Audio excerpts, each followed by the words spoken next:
launch proceedings formally. Hello everybody, and welcome to today's special webinar event in which I'll be discussing the topic of big profits with new builds in great locations. My special guest presenter today is Danny Buxton of 000 Property. He knows more about the pros and cons of investing in new property than anyone else that I know in Australian real estate. So today we're going to be looking at some case studies of people investing successfully in new homes. And also I urge you to stay tuned to the end of the webinar, because towards the end of the presentation today, Danny will be providing details of a special offer, which is potentially worth around $1,500. Now today's topic is one that particularly interests me because it speaks to a key decision for all investors, whether to buy an established property or whether to invest in creating a new one. The answer, to a certain degree, depends on the individual, but for many people, investing in new real estate makes a lot of sense and an opportunity to generate lucrative gains. So how do you do it? What do you need to know? Danny Buxton from 000 Property is the best person to provide the answers. So welcome, Danny. Thank you, Terry, for your very kind words and introduction. Yeah, look, obviously we believe that there is no one-size-fits-all approach to investing, and obviously there are some reasons why buying and building buying an older property might work for some clients, but for us, our real focus is the new builds, and we see there's a lot of benefits for our clients in that process, and so it's an area that we specialise in and have been doing so for nearly 15 years. Excited about today's webinar because it's a good opportunity to talk about actual examples that we have done for clients or in the process of doing, where there's some variety of different uplifts and good yields that we've been able to achieve for clients. I think it's very important, just before we talk, that today, the material that we talk about today is an overall or a summary and should only not be considered as actual advice. We always believe that you should get individual independent advice before you do anything, whether it be through a financier or planner who you have confidence in that process. So there's a bit of a brief there for you to read at your leisure when you go back through and review. Obviously today, as we talked about in our introduction, we want to talk about the benefits of investing in new homes. Also the importance of choosing the right location, because that's really important, and that's obviously where we work very closely with Terry, and I think anyone who subscribes to his Hotspotting reports will find that information is a very important part of that process. Look at some current case studies, but also talk about some of the pitfalls that we're seeing people make, and ensuring that you put the right process in place. And I think if you put all those ingredients together, then you are certainly on the way to achieving success through your investment journey. So getting straight into it, we don't have a lot of time. In fact, tomorrow, Terry has a webinar with Peter Folds from Washington Brown. And one of the benefits, which I'm sure they'll cover off in probably more detail, is the benefits of investing in new property and the importance of tax benefits that are there through depreciation, giving you, the investor, increased cash flow. And it also helps reduce your tax payable. It creates affordability for owning your new home, and obviously the yearly deductions are typically thousands of dollars to an investor. So I'll give you an example of a property that we have recently done, and that is actually a photo of an investment property we've done for a client. Package around about $530,000 as a house and land purchase. The client was on a PAYG of around about $90,000 with their income. We're able to achieve, before handover of the property, get a tenant in there of $525 a week. So we're getting a fairly good yield there of just over 5%, just on 5.2. They borrowed 100% plus their costs using equity in their home, as well as the purchase of the new lending. Before we even did their tax depreciation, this property was around about $20 a week neutrally geared or positively geared, but by adding in that extra depreciation through the quantity surveyor's report, was able to give them an extra $80 a week positive gearing. And I guess with any investment, you've got to remember cash is king, or cash flow is king. And I think So, if, so Danny, is this like a 4-bedroom, 2-bathroom type yeah, house? in this particular example, which I'll actually go in a case study, in our case studies of one very similar to this, 4-bed, 2-bath, 2-living, double lock-up, in an area which is what we see as good long-term strategic growth. There's already been growth in this property, just as we're seeing land prices continuing to increase, and we're seeing resales of the like. So for us, is great, but also too the importance of in new home, and again the tax benefits there makes it really affordable for the investor to hold. But it's also, we're not going into a really expensive property, whereby it's again getting that cash flow mix right for this particular client. Yeah, it's interesting that the dramatic difference it makes for the depreciation report from cash flow positive just $20 a week to $100 a week. That's quite a difference. Absolutely, and that's really makes it beneficial, particularly when you're building a portfolio of properties. The thing is, it's really important to understand that your depreciation schedule can't be done by an accountant. It needs to actually be done by a quantity surveyor.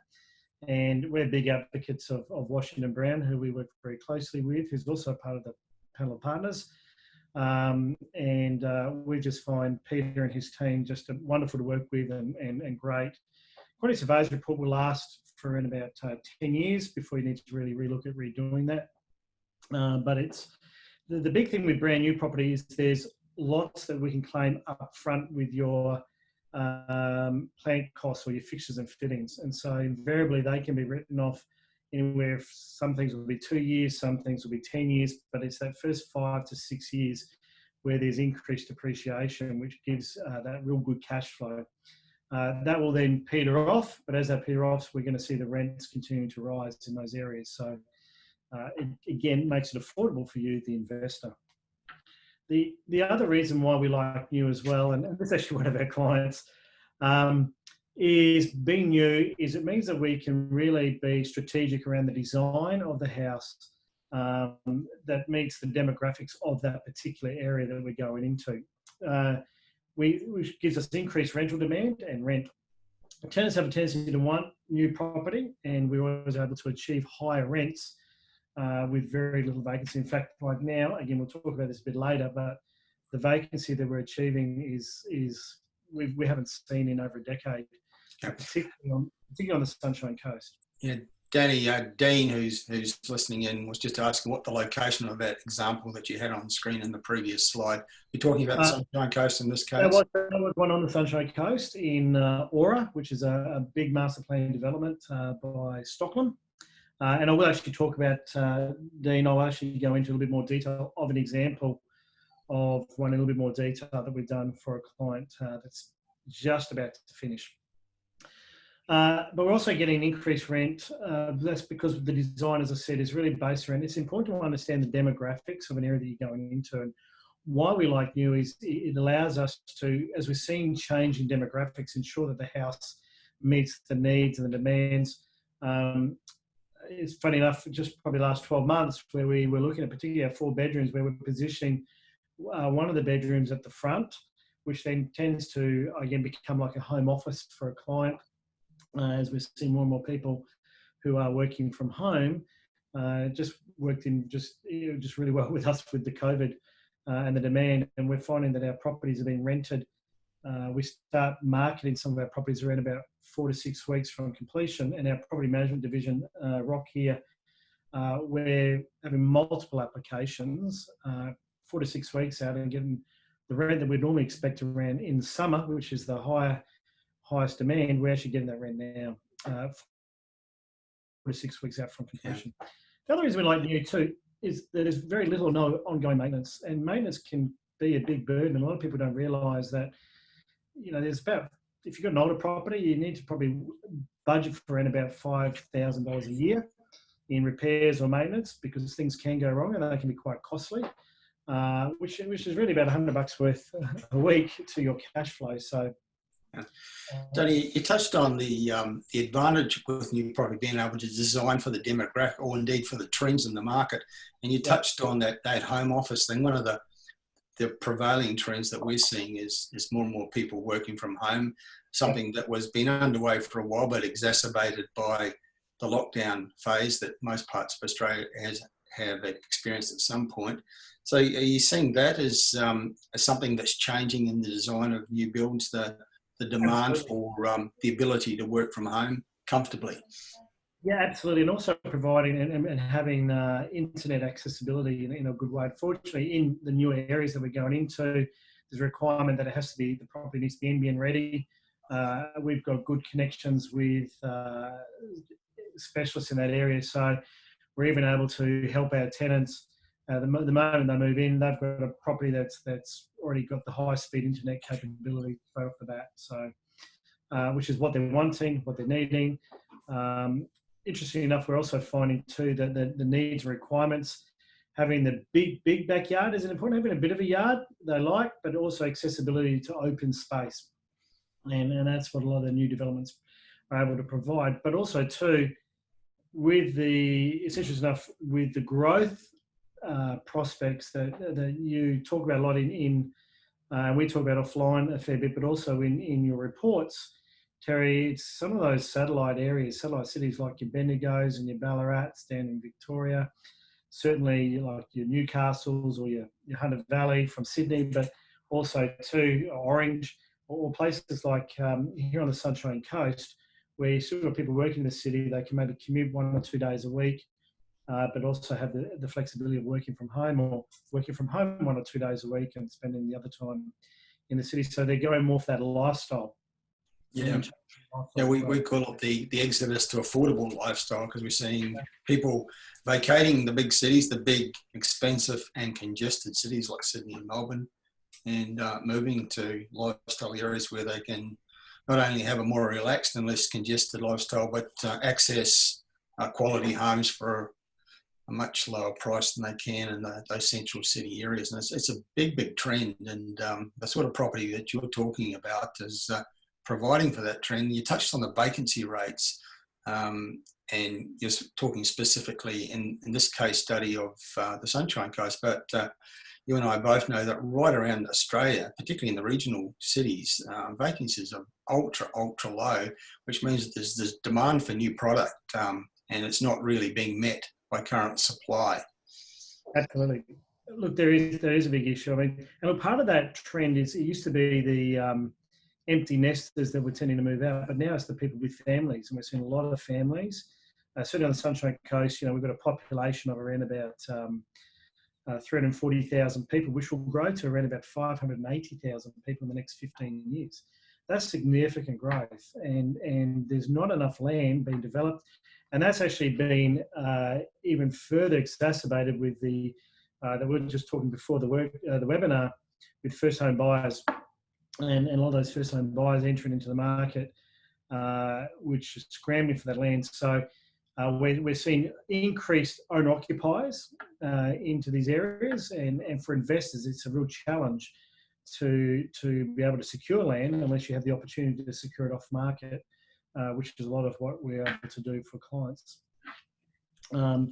So again, the benefit of investing, which is what we're talking about here, is the growth as well, and the direction which property values travel is only partially dependent on the broader market conditions. You've also got to look at the micro as well. And the all-important, what we call 60%, comes down to that more individual factor, which we've just been touching on: location, the style of housing, its design, its inclusions, and again, making sure that we're also sourcing property and we're building property that meets the economic requirements of that area, that we're not overcapitalising or undercapitalising as well. And so it's just a really important factor to take into account.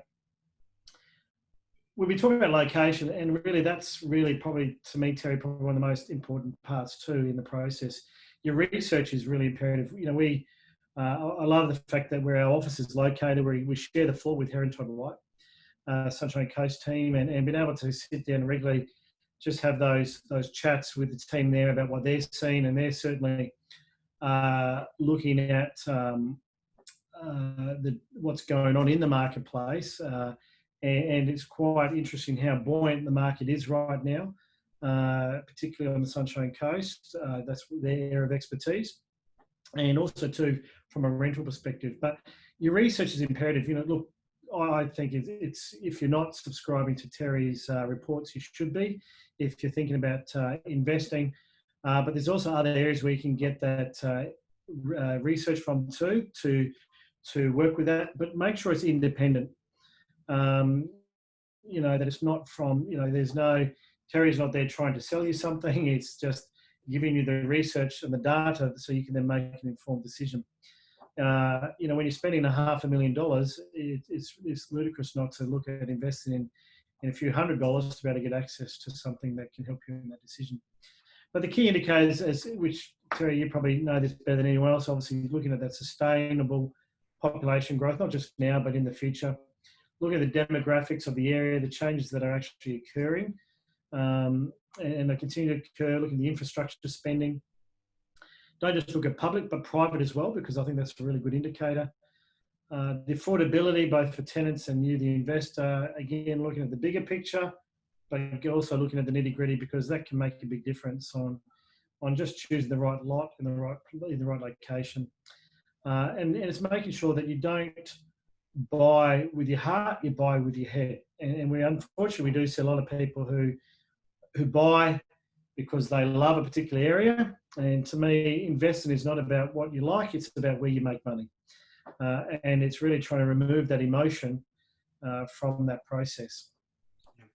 I like the list of criteria that you've listed there, Danny. The one that's really important for us in the construction of our reports and our selection of locations that we include in our hotspots reports is infrastructure spending. We just think it's so critical in driving growth in a local area.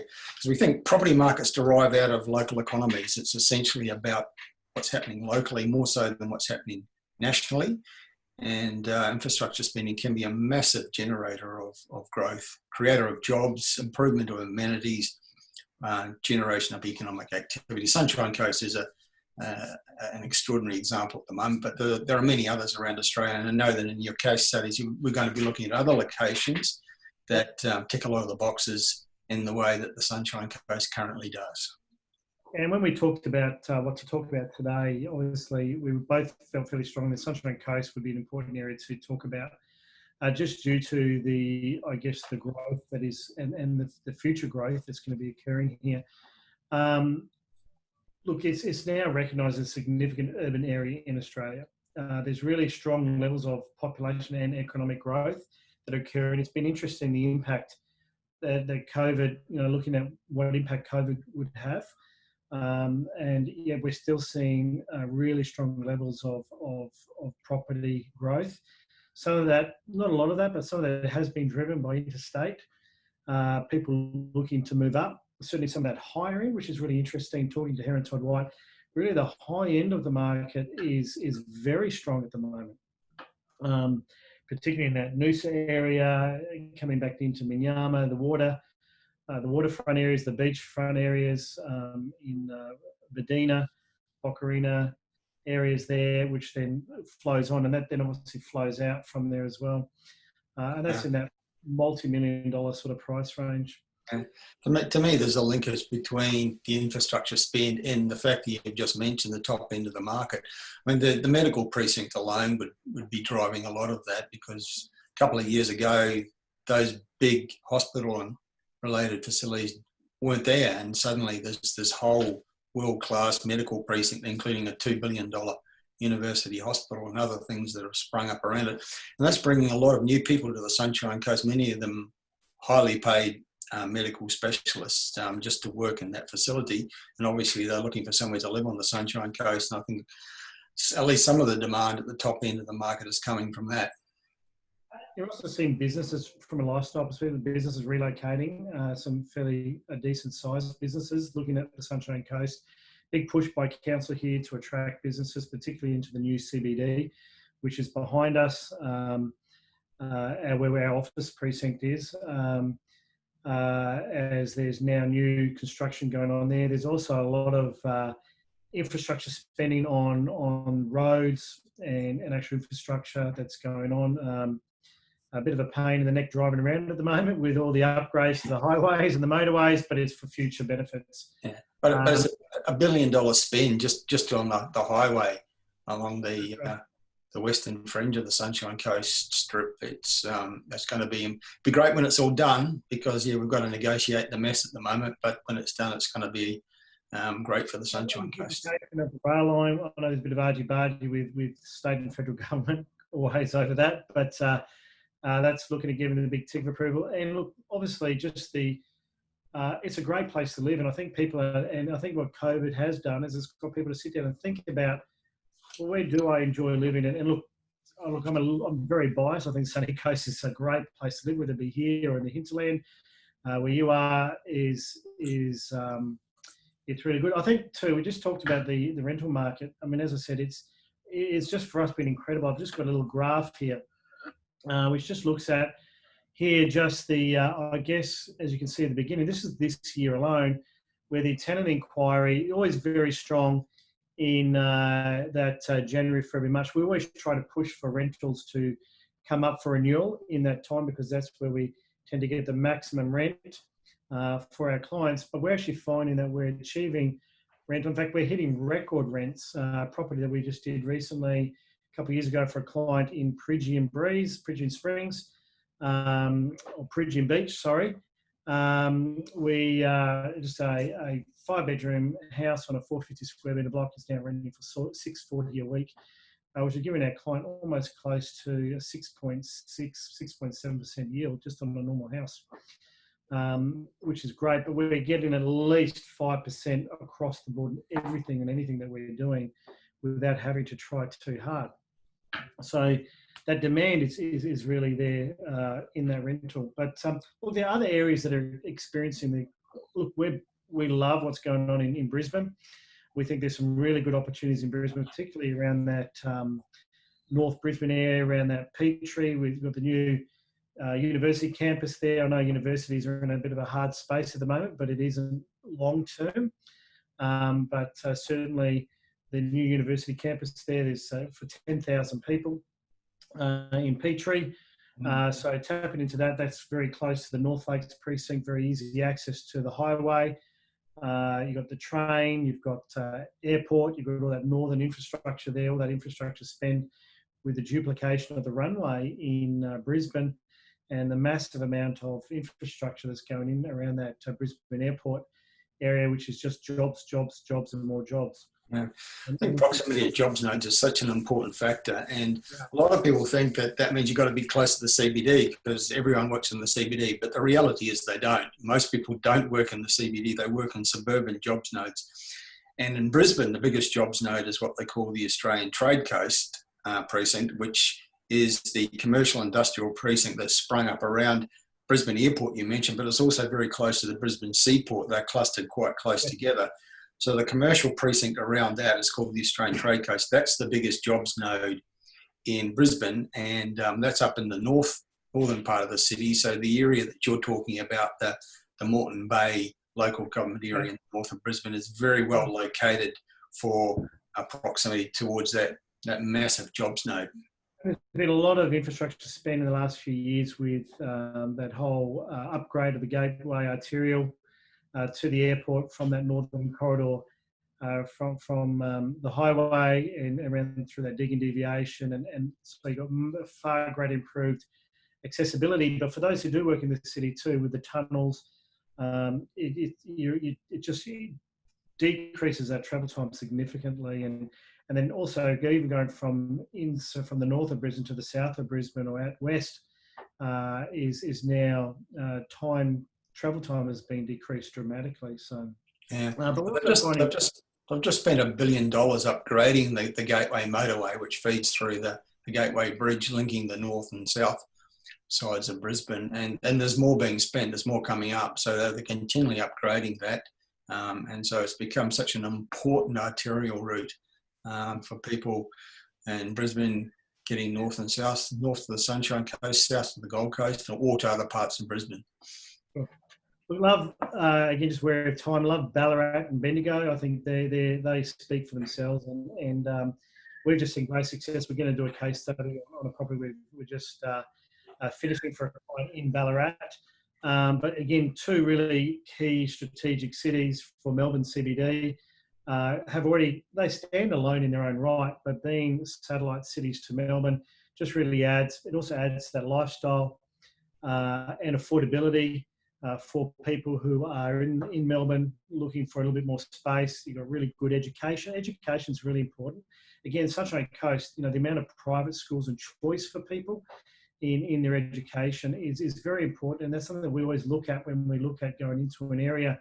What schools, what are the private schools, state schools, where is that demand for, we don't mind driving 30 minutes to work, but we only want to be 5 minutes to school with our kids screaming in the back on a wet Monday morning. Trust me, I know.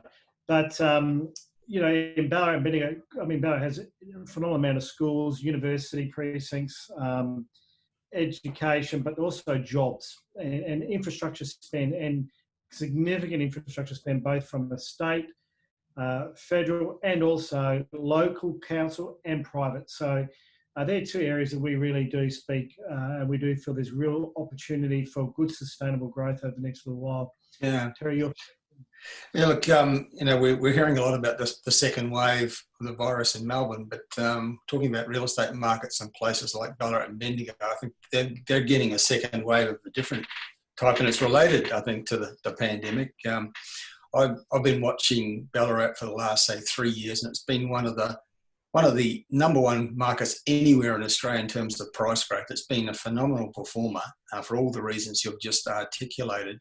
But I felt that it was sort of getting to the point where it had peaked, perhaps, but it's actually got a second surge, and it's very much related to the pandemic and that trend we talked about, the exodus to affordable lifestyle. The lockdown phase has opened the eyes of more and more people to the possibility of working from home. So places like Ballarat and Bendigo, some figures published, I think it was by one of the two big websites, either realestate.com.au or Domain, about searches and the leading locations in Australia for searches, people interested in buying property and moving to a place. Ballarat and Bendigo, they're the national leaders.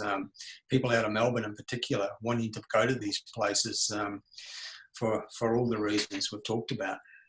Regional New South Wales, again, look, we're seeing great uplift for some of our clients where we're doing duplex options for people in that Hunter region in Maitland and the Newcastle area, where we're seeing clients see an uplift from at completion from valuation of $120,000 to $200,000 just through the build process through duplex. And again, I've got an example there of one here on the coast. And look, I think one of the sleeping giants, which we always talk about, is Adelaide. Adelaide is actually, with all the data that's coming out, is still seeing property growth across the board. And there's some great little pockets in Adelaide which are worth seriously considering and looking at. And it's actually really affordable as well. So for someone who's on a budget and on a tight budget, those areas like that Bendigo and Adelaide are areas that really do work well. So, and its market is pumping really strongly. Anybody who goes to Adelaide as an investor or as a buyer's agent to try and buy something there becomes aware of just how competitive it is in Adelaide. You actually have to move quite quickly to secure a good property because it is so competitive. And it tends to the sunny coast. Yeah. I love the prospects in Adelaide. I could talk about it for an hour, and I'll resist the urge. But just to say that it tends to fly under the radar screen for a lot of investors. People need to be aware that one of the reasons why Adelaide is so strong and will be strong is because technology is pretty much driving the world. That's where the future is, and the Australian leader for high-tech innovation and technology is Adelaide, undoubtedly. It's the Silicon Valley of Australia. Many of the big companies, international companies that have set up their headquarters in Australia to have an Australian presence, like Elon Musk, for example, like Technicolor, they don't set up their headquarters in Sydney or Melbourne. They set them up in Adelaide because that's where it's happening in terms of that particular. And the state government's really embraced that and really working with those companies to continue to see that investment coming through. So We talked about case studies. We're going to look at four case studies. But to me, everything to do with property and investing in property it's all about the numbers, and it's about understanding the data, the research, having the right team around you, but also understanding the numbers. So that first, I think it was Dean that asked a question. Here is a property that we actually have completed or just about to finish for a client. This client happens to be a property valuer, and approached us through a referral from an existing client. This is in the Aura development on the Sunshine Coast. It's due to hand over in about a week and a half, 2 weeks, and it is already leased or rented for $525 a week. We had multiple applications. In fact, we had some really good, very strong applications that was great. And again, we're continually surprising. We have a property management division here called Rock Property, which is our property management team. And again, we're just consistently achieving 0 days on market. In fact, if you asked us from a rental perspective, how many properties do we actually have available to rent right now? We don't have any at all. We've got no vacancy. We've got 0 vacancy and have had 0 vacancy for some time. So there's strong rental demand, which is very important to look at when you're investing. And it's very at the back of mind of every investor is how quickly will my property rent out and will I achieve the expected rent. So we tend to give a range to our clients, and we're achieving that higher end every time. So there's a gross rental yield there of 5.2%. We see really good, solid long-term capital growth here. We've already seen a $15,000 increase for our client just through this build process. What we love about this particular property, we are positioned in between 500-600 metres between 2 schools. So we've got a state school up at one end that's just been approved for construction. We've got a Catholic Peter 12 school that's just been approved and will start shortly. We've got a park literally at the end of the street, 100 plus metres, around about 100 metres from the end of the street, a really nice big park with open space. And then at the other end of the street, open sporting fields, community centre and the like. So again, looking at that infrastructure spend that's specific in the area, the proximity and walking distance to, I don't mind having a hit of golf. And always try to think of, how far from the property to the next hole am I to certain infrastructure, local infrastructure, but also big infrastructure spend, because 1.5K, just over a K away, is the new CBD that will start construction in the next couple of years, which will see continued growth in this area. When you look at the Aura CBD or the Aura Central, it's going to have like a Stockland Westfield style shopping centre the size of that of North Lakes, which is quite significant. Civic Centre, People's Place. Once you see that, you understand it. And it's funny, a lot of locals are now going, hey, I wouldn't have thought of investing here. But when they come down, they see it, they go, oh, wow, I didn't realise this was on my back doorstep. So that's one. Another one, which was in Ballarat, which we're doing actually for a good mate of mine, who we've done a number of properties for in Alfreton in Ballarat. It's due to hand over at the end of September. Again, very strong rental demand there. If you actually look on realestate.com, there's only, I think, I looked yesterday, only 9 properties in that whole suburb available for rent. And so they do get snapped up very quickly. Why? Because of its position. It's in the school catchment zone for Ballarat High, which is highly sought after. It's in a very central location in the development with a park just literally 20-30 metres away around the corner. Again, we've seen really good. The rental yield's always a little bit less in Victoria, but to get nearly a 5% rental yield in Victoria is fantastic, which we've been able to achieve. But the growth of that property, we've seen a 12.3% increase in value from when the client went to contract on the property, albeit there was a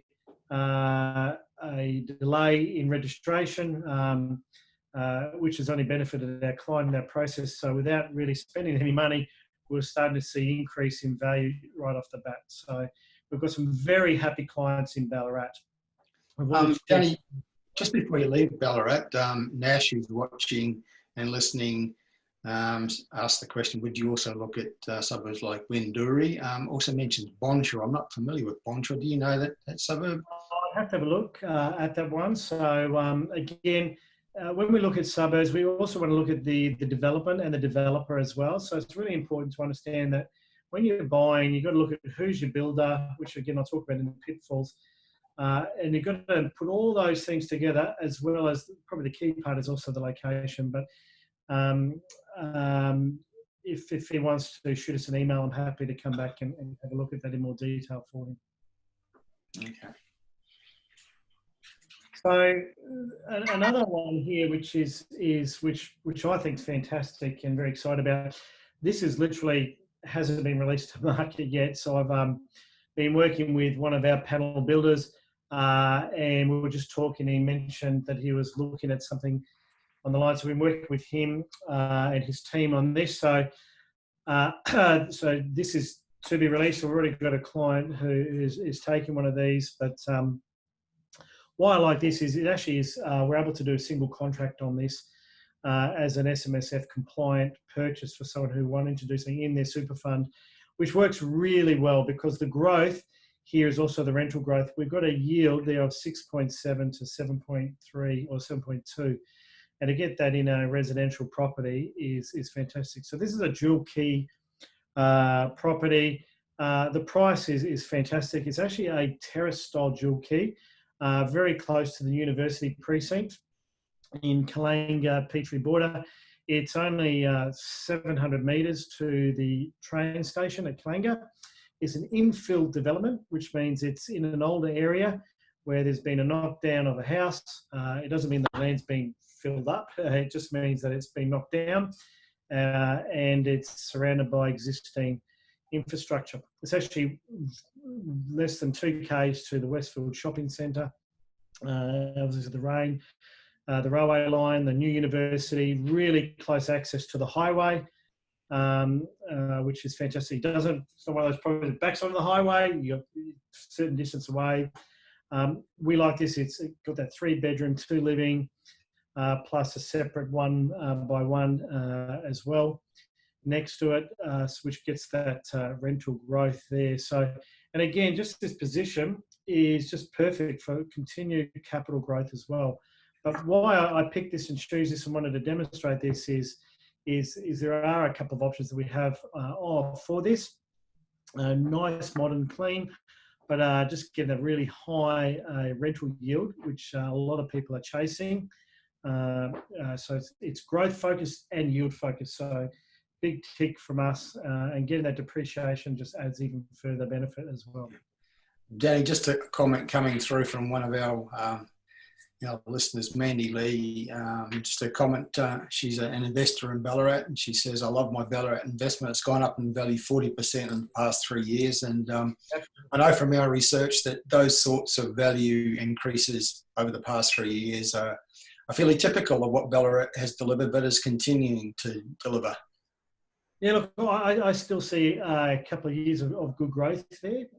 The challenge we have in Ballarat is just making sure the pricing's right, because for us, we're also trying to manage the yield and the rental return. And for us, once that price gets over a certain point, we're still chasing the growth, but again, we want that affordability from a rental perspective. And I think that's where those who are in Ballarat, who have got into Ballarat or thinking about going to Ballarat, get in now.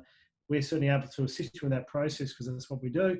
But also to Bendigo's we see Bendigo tends to follow Ballarat. It's a little bit behind Ballarat, and there's a lot to be said for Bendigo as well. I know we talked about the case study. So when you talk about Geelong, then Ballarat follows Geelong, and then Bendigo follows Ballarat.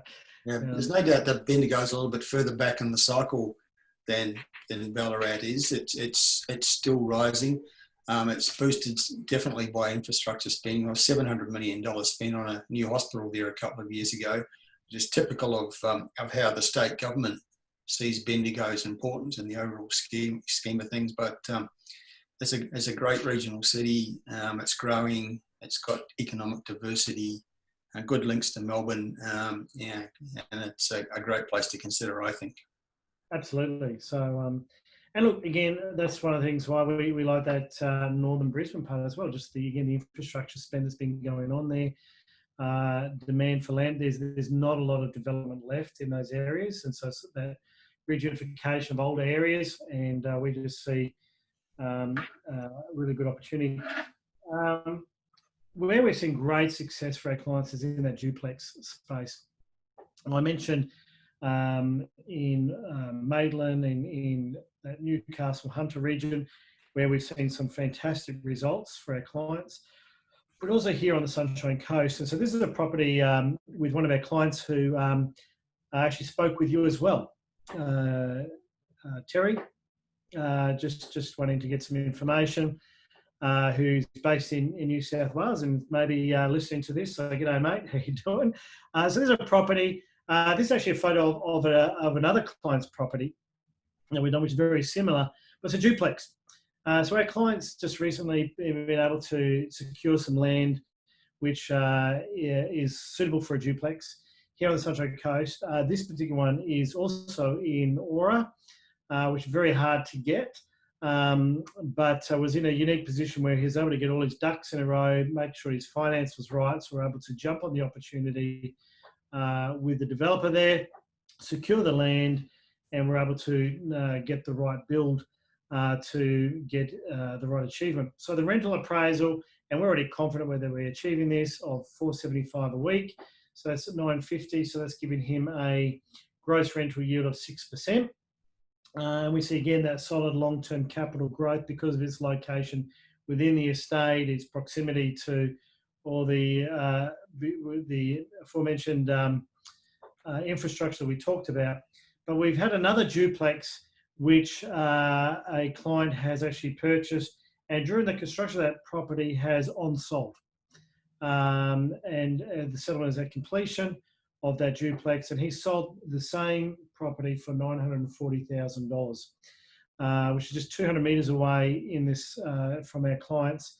So we see an immediate uplift of $120,000 for our client just through that process. And it's because we're, I guess, going through that development, we're actually developing that property, taking that one property, going through the DA and strata of that property, creating two properties there. I love duplexes. I think duplexes are great because it gives people options from an exit strategy. It allows someone to be able to hold and get the rental yield. It allows them to keep one and sell one and maybe pay down either debt on their own existing dwelling or on the other property and increase the yield, or actualize the growth and either sell the property and take the cash and run. Obviously, there's capital gains implications there, so I just need to talk to the accountant about that, or use the equity to go and do another property. Tony, you've illustrated pretty graphically the capital gain potential in a project like that. I'm just interested in just how much positive cash flow it might be generating. An early example, around $500,000 with a 5% rental yield, was about $100 a week. With this one, it would be considerably more, I think, wouldn't it? Oh, look, with the depreciation, absolutely. I haven't actually sat down and broken down those numbers, but there would be no doubt that, I mean, with the gross revenue of 6%, there would be at least, having a guesstimate here, probably around about $180 to $200 a week positively geared. Again, depending on that person's personal circumstances, whether there's been, for this client, there's been a mixture of cash and borrowings. So it's, for them, it's actually going to be a significantly higher yield for them. Look, I've used the lower end of the number of the uplift. We've got another client who we've been able to get higher. And look, I do believe there's actually more uplift than what we're talking about here, because that's based on right now. And again, the process is about a 6-month process during the build process. And we're going to continue to see growth in that area and demand, and getting actual stock is a real challenge. And it's really important for our clients to make sure they are have got all their ducks in a row. I think Lucas spoke about this really well in your webinar a couple of weeks ago about making sure you've got your finance sorted out and be ready. So I'll talk about that in a moment. But it's really important that people have all that lined up before they dive in. Just in relation to that case study you've just been giving us, the duplex, Danny, Nash is asking, is this Torrens title or a strata title duplex? Strata title duplex. So able to sell two separate properties if you wish. 100%. So we actually go through that process. We actually do that as all inclusive in the process. So that's a fixed price that we do for our clients. One of the things that we do, which I'll talk about in our pitfalls, everything that we do for our clients, that price is locked in. So for our client, Wes doesn't have to worry about anything else. He knows that price is locked away, locked in, irrespective of what happens. He knows that he can go to the bank with knowing that there's no more to pay in that process. So it's just mitigating all that risk for our clients. So there are a lot of pitfalls a lot of people make, and I think one of the things is and I really want to talk about is, where are you getting your advice? We had a client that we were working with up north who works in the mines, and we've been able to secure a property for her and her partner, and it just ticked every box for them. It was just ideal for what they were trying to achieve, right down that process. And then last minute rang up in a panic because she'd been talking with her colleague or her boss, and her boss said, look, no, don't buy property. It's going to collapse by 40% over the next 3 to 4 months. Don't buy anything now. You're going to be able to pick up a bargain in the next 3 to 4 months when the whole property market collapses. Now, my question is it's important to seek independent advice, but where are you getting your advice from? Who's that specialist? What's their experience? How many properties have they bought over the last six months, 6 years? For us, this is what I do. I don't just talk to people about investing. I invest with the same strategy. I do the same thing. I invest where my clients invest. I build with the same builders that my clients build with. So you got to make sure that you're getting advice not from Uncle Joe, who just has an opinion on everything, but actually doesn't do anything. And that's why, again, Terry, I know we're having this conversation, but we're independent. If someone wants independent advice, go talk to someone like Terry and get that advice on what you're doing. Be careful you're not just chasing bargains or a bargain-based build, because invariably there's a reason why it's a bargain, and it may always be a bargain.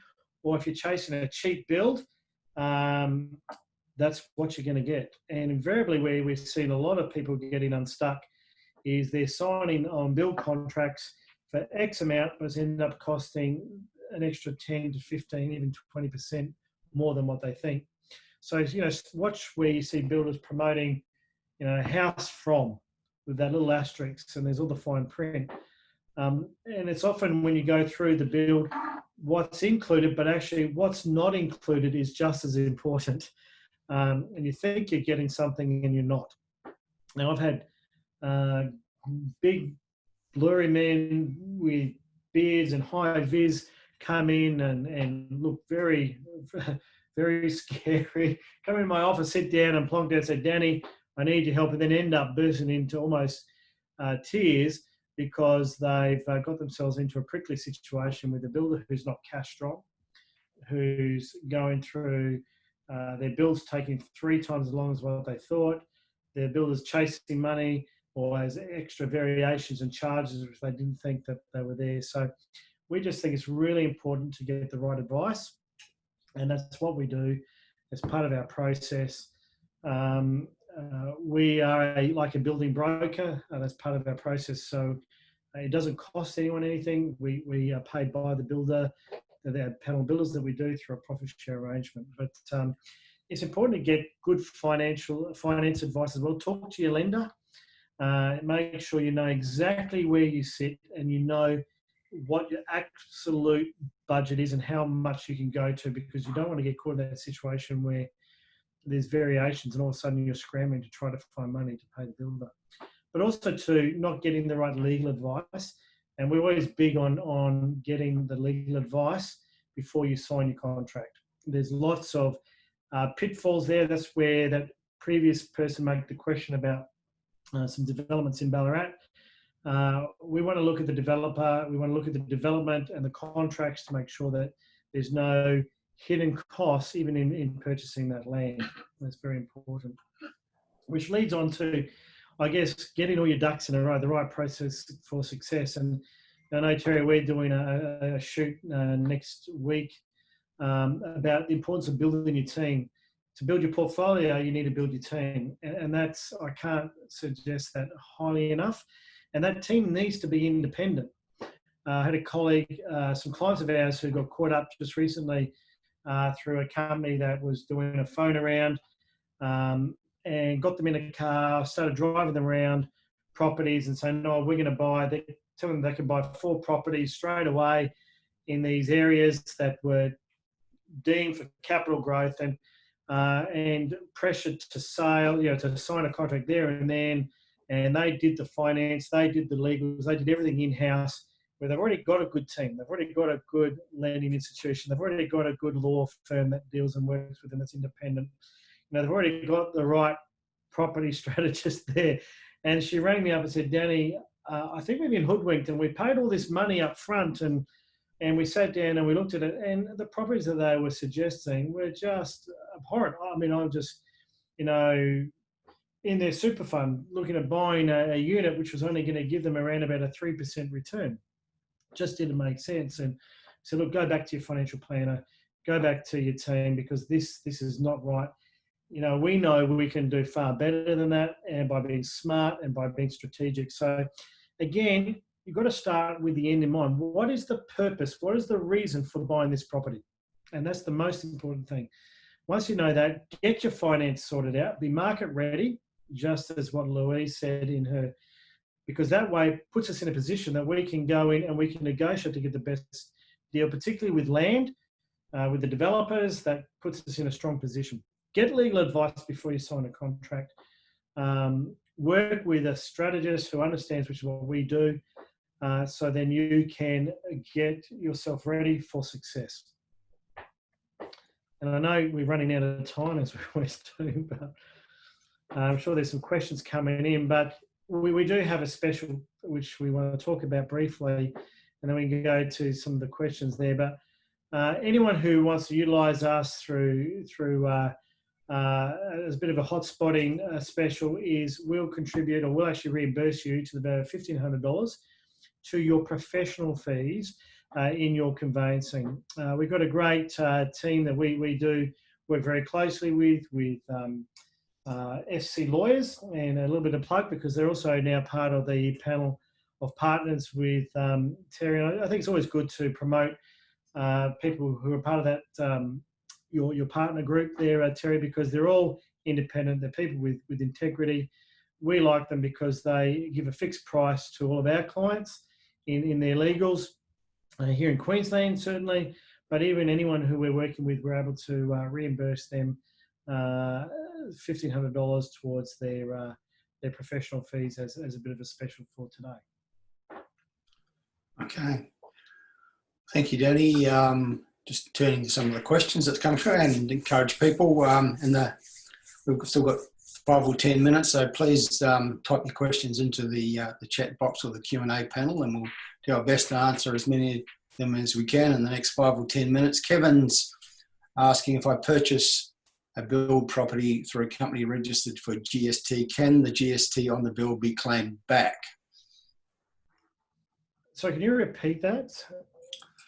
Kevin's asking, if I purchase a build property through a company registered for GST, can the GST on the build be claimed back? Look, I'm not an accountant, so I can't give you that advice. I think your entity, if your entity is registered for GST, then you can claim the GST back. But if your entity is not registered for GST, and a big caveat here, I'm not, again, go talk to your accountant by that, but if the build company, I don't believe so. You've got to be registered for GST yourself. Okay. Just questions about locations, as we've talked about some specific locations that you like. Darren's asking whether Perth is considered worthy of consideration. I certainly have some strong views about that one. What about you, Danny? Look, I'm still on the fence. Look, I'm just obviously going through the data that you sent through. Probably I'm a little bit conservative, and I think because I used to be a school teacher, I've got that conservatism in the back of my mind, just wanting to look. I think a lot of that growth, particularly in land sales, has been through the first home buyer scheme, and I think a lot of that has come through. Just wanting to see more numbers in the infrastructure. Look, mining is strong at the moment, and it's certainly that also has a big impact. I think 30%, if my memory serves me correct, of the actually, I think it's a little bit more than that, of the economy in WA comes through mining and resources. Actually, I think it's a little bit higher than that. And when the resources are strong, Perth is strong. And certainly that is the case at the moment. But there is certainly some good opportunities there. And it's something that through some of our partner groups, we're able to help clients in that space. But again, I just believe all property is a long-term strategy. And there's no get rich quick through property. And I do think where Perth sits on the cycle and on the property clock, as a lot of people talk about, over the next few years, I think there's some good opportunities that will exist. Well, I think firstly there are opportunities to buy well in Perth because it's been in a bit of a slump in terms of prices for a number of years. I do believe it's coming into a growth phase. The numbers are increasingly supporting that. Vacancies are now very low in Perth, rents are rising, the economy is improving. I think one of the consequences coming out of this pandemic period is going to be another resources boom, so I think Perth is going to benefit from that. Yeah. Note that Bernard Salt, the famous demographer, newspaper columnist, author of 5 books on subjects related to real estate, he's this week in the media suggesting he thinks Perth is beautifully placed to benefit from the times we're in. It's going to perhaps have a multi-year growth phase. So there's plenty of mail suggesting that now would be a good time to consider Perth. Another question from Lydia, Danny, about whether we think Tasmania is a good place to invest in new property.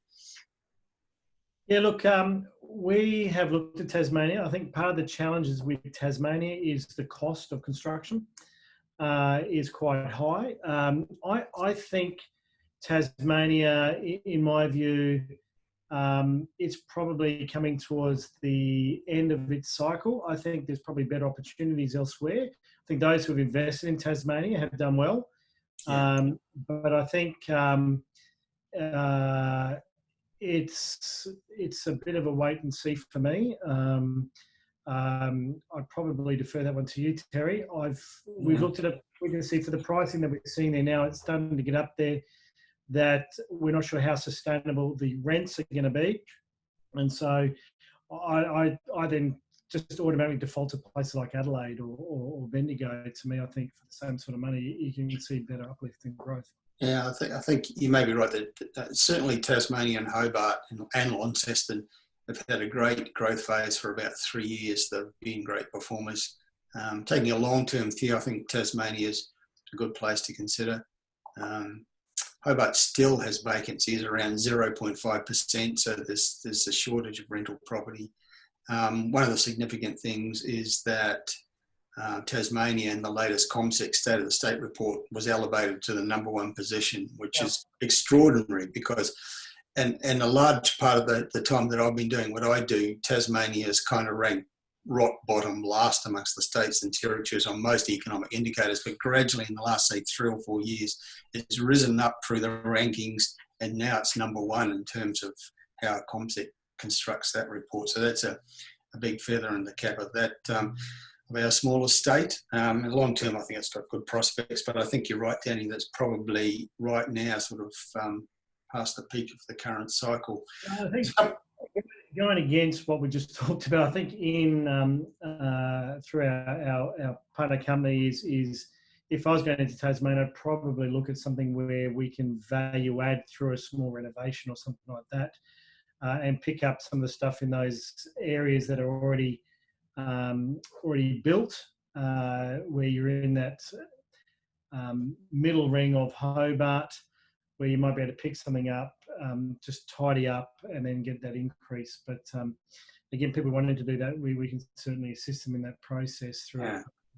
It's the build side of things. There's the cost of getting materials in does add to the price. It can be done. We're just going to be really strategic with how we do it. Yeah. So Kevin's asking, I guess, some of the meat and potatoes questions about the process of doing a new build. What are the typical payment outflows during a build, and how long does it typically take to complete a build? It's a fairly broad question, I suppose. Is it possible to answer simply? Very quickly, the great thing with building is you only pay stamp duty on the land, not on the whole purchase price. So you can save yourself quite a big amount of money that just goes to the government. And I'm all for trying to not pay the government as much as we already do. Secondly, is you buy the land, you settle on the land, you then got a construction process. Our construction process for a single property, single level property, is around about 16 weeks from slab going down, which invariably takes about 4 weeks from settlement. So you're looking at about 20 weeks to handover. With a 2-story, it's between 24 to 30 weeks, depending on the complexity of the build. You do have costs associated, which is your holding costs during construction, and you'll have drawdown payments to the builder. But when you add in those holding costs and the interest on that, it still works out cheaper than what it would be with paying stamp duty on the whole process. And by building, it allows you to claim 100% on your deductions, as opposed to buying something that's already been owned by somebody else, which you do miss out on your fixtures and fittings costs, which can be quite a big chunk during your, which I'm sure Peter will talk about tomorrow. Okay. Lots of questions flowing in. Sorry, there was a question there. Where's it gone?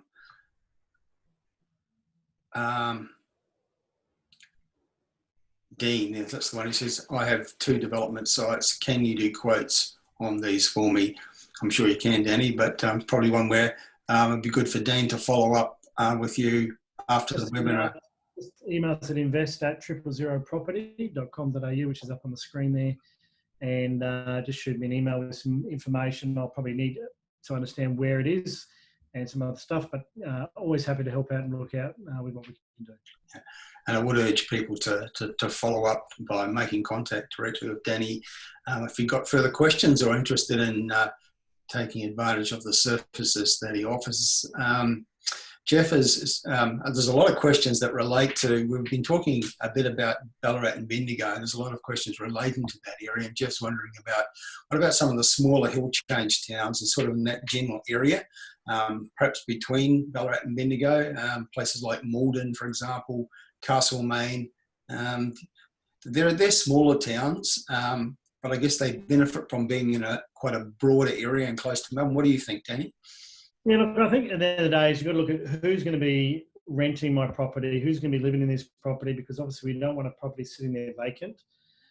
Yes, we want to chase the growth, and I think those areas will still see growth, but you're looking at, we want to, I guess, maximise the pool of investors or of tenants, possible tenants, and that's where I tend to probably stick with more those centres that have slightly bigger population areas there, but certainly the areas that I still think will see growth. I think the growth, though, or where you're going to get your maximum return is been in those centres where they've got the schools, they've got the work, the employment, because you might have one person who's working in Melbourne, but the other partner may be looking at alternative work or pick up work locally. We've got kids or teenagers who might want to work in the cafe or at Woolies or at the supermarket or the local fish and chip shop. So So you just need to factor in all those other bits and pieces as well. Amanda, you said duplexes seem to be an issue in Victoria. Why is this? Are you aware of that as a problem? No, I'm not aware of that being a problem. I think there's always it comes around the going through the DA and the DA process and being able to do that properly. Every council has their own regulations and rules. So again, you've just got to be working with your local government to be able to making sure that's right.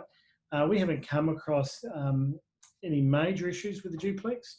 There are probably additional costs that need to be taken into account. So just got to look at that. But again, for me is I don't just invest where I live, I invest where I'm going to make money. So it's about looking at where can I do it from an affordable perspective, but also do that in the right way. But can be done. I don't see why it would be any more difficult. I think it is anyone trying to do it themselves. There's a lot of hurdles to overcome, and so in both the lot selection or the block selection through to the design and meeting the requirements for council.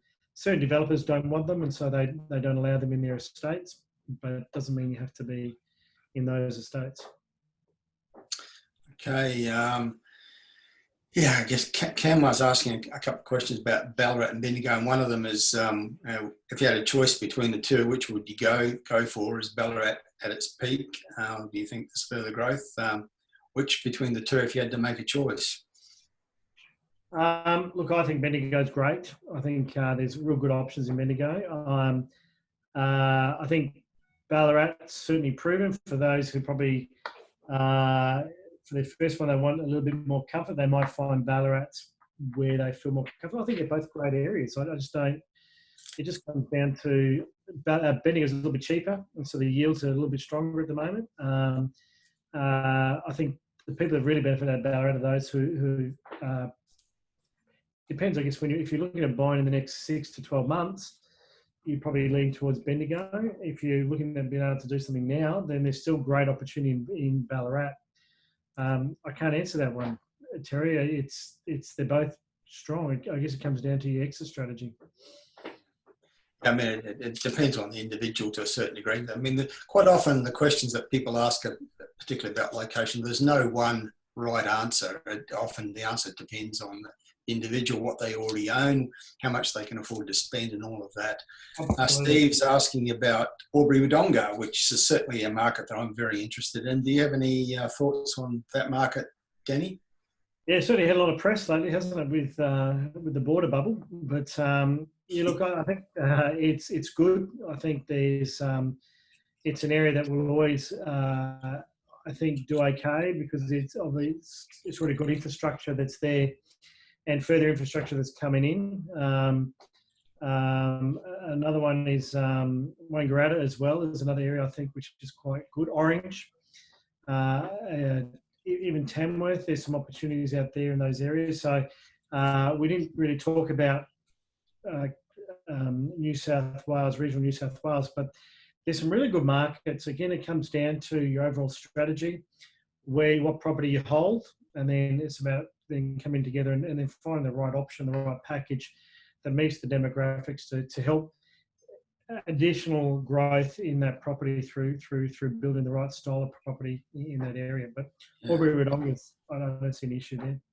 Yeah, I think Albury-Wodonga is a fantastic place for investors to consider at the moment. It's got an economy beautifully set up to withstand the forces of the pandemic. Most of its jobs are in sectors that are expanding, not contracting.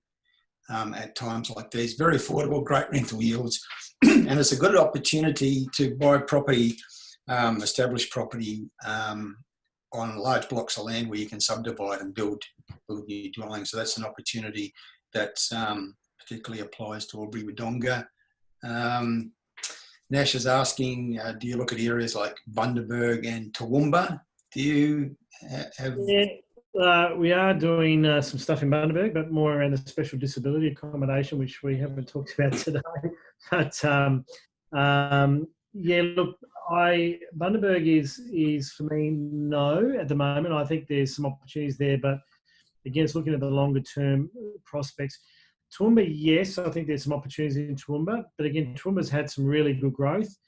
Again, it comes down to the individual.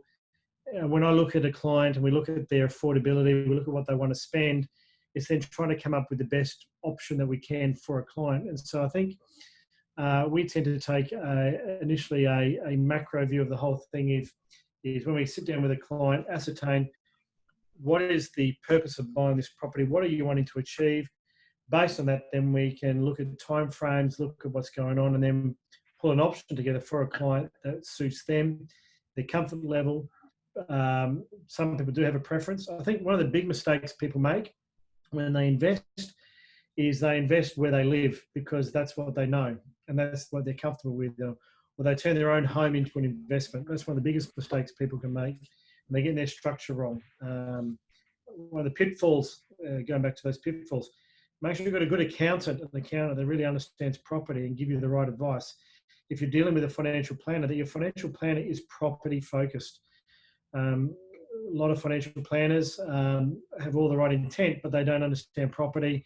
And so to them, it's all shares, and nothing but shares or managed funds, because that's where they get paid as well. Being a little cynical there, but again, talk to the people. Look, property is an asset class, just as shares are. I love properties. I'm very passionate about property, and we're very passionate about helping people in property, and that's where we've seen the success that we've had with our clients over the last 15 years. Okay. Look, there's still questions coming in, and I thank all our listeners and viewers for that. But we've now been going for an hour and 15 minutes, so it's probably a good time for us to wrap things up. If people do have further questions that we didn't get a chance to answer today, please feel free to contact Danny directly. Contact details on the screen, or you could contact myself if you want to ask some questions about location. But I would urge people to follow up and talk one-on-one with Danny in terms of how the process works, the opportunities that are on offer, and also that special offer that 000 Property is making for today's webinar. So thank you, Danny Buxton. That's been a great webinar. We've had lots of positive feedback and comments coming through as you've been presenting. Wes Green, for example, says, great webinar, Danny. I think it has been great information, nicely presented, and thanks for your contribution. Well, thank you, Terry, and thank you to all the listeners out there who are listening or who will download this later on down the track. Look, always here to help, but look, everyone's just stay safe. Please don't rush any decision that you make. With investing, you're spending a lot of money, so it's important you get it right. It's important you build your team, you have the right people around you. Look, subscribe to, I know Terry hasn't asked me to do this, but look, those Hotspotting reports are really a great value and are really worthwhile for anyone thinking of investing. And just find the right people around you who are independent to give you the right strategic advice to help you make the right decisions for your future, because it's your future. So thank you very much, Terry, for having me, and I look forward to catching up with you again next week. And thank you, Wes Green, for your comment. John Butler says, great information, much appreciated. Thank you, John. Gideon says, great webinar, thanks. Tamara, your question about sort of costs per square metre, I would urge you to follow up with Danny. The contact details on the screen, and to others who have specific questions about costs and processes and services. Please make contact with Danny. I'd love to hear from you, and you might be able to take advantages of his information and knowledge and the services that are on offer. So once again, thanks, Danny. Thanks, Wes. Thanks, everyone, for participating. Let's do it again soon. Bye for now. Thank you.